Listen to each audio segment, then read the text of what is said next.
আমাদের সামনে শুভেচ্ছা বক্তব্য রাখবেন। খালেদা জিয়া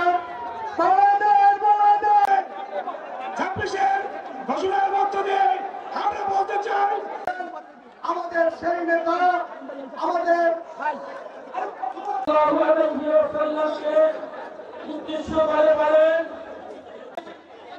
আমি একমাত্র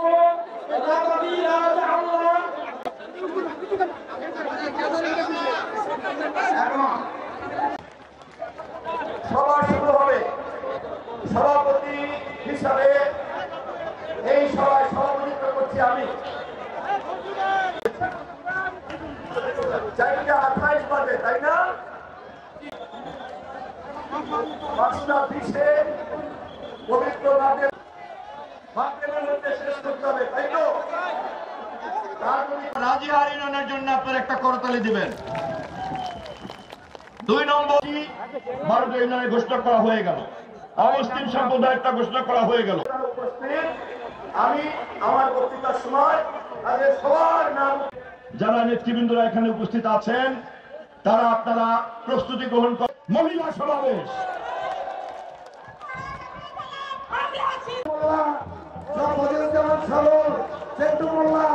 এবং আমাদের দেওয়ান শরীফুল্লাহ সাহেব, মিজুর মুকুল সাহেব সভাপতি 10 মিনিটের মধ্যে যাকে যাকে দেওয়া সম্ভব তাকে দিতে হবে।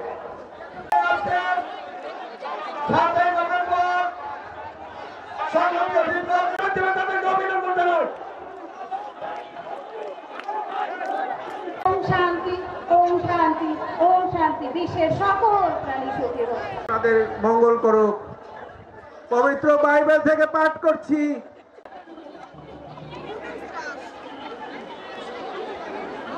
গণজাগরণের পরে বাংলাদেশের মানুষের, বরিশালের মানুষের, গৌরনদী আগরতলার মানুষের প্রত্যাশা এখন বেড়েছে যে দেশের উন্নয়ন হবে, দেশ একটি ভালো ধারায় রাজনৈতিক নেতৃত্বের মাধ্যমে পরিচালিত হবে, উন্নয়নের রাজনীতি আসবে। আমার ভাই জহিরুদ্দিন স্বপন সাহেব সম্বন্ধে, জহিরুদ্দিন স্বপন সাহেব একজন ভালো মানুষ। প্রধান অতিথি করে সম্মান জানিয়েছেন। সবাইকে আমি সেখানে উপস্থিত থাকার জন্য আবেদন জানিয়ে রাখতে চাই, আহ্বান রাখতে চাই।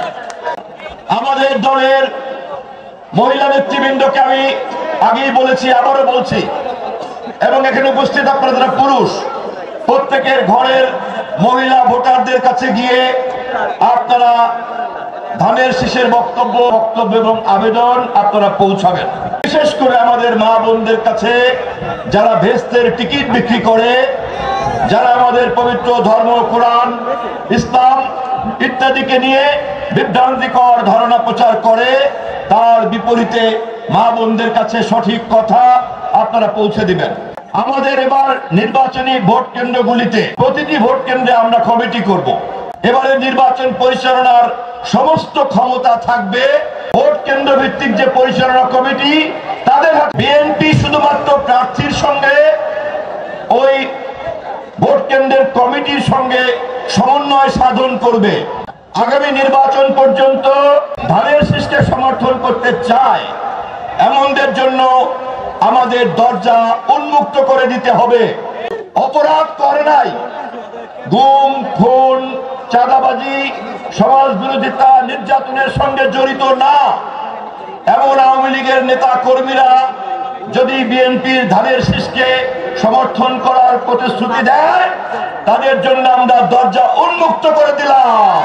আগামী নির্বাচনে যদি আমাদের অন্যান্য রাজনৈতিক দলের নেতা কর্মীরা, এনসিপি হোক, জামাত ইসলাম হোক, ইসলামী আন্দোলন হোক, যে দলই করুক, তারা যদি তাদের দলে বহাল থেকে আমাদের দলের মার্কাকে, ধানের শীষ মার্কাকে, খালেদা জিয়ার মার্কাকে, তারেক রহমানের মার্কাকে, আমার মার্কাকে সমর্থন করতে চায়, আমাদের কি তা বিরোধিতা করা উচিত? অতএব নির্বাচনের দিন পর্যন্ত ধানের শীষের দরজা সবার জন্য খোলা।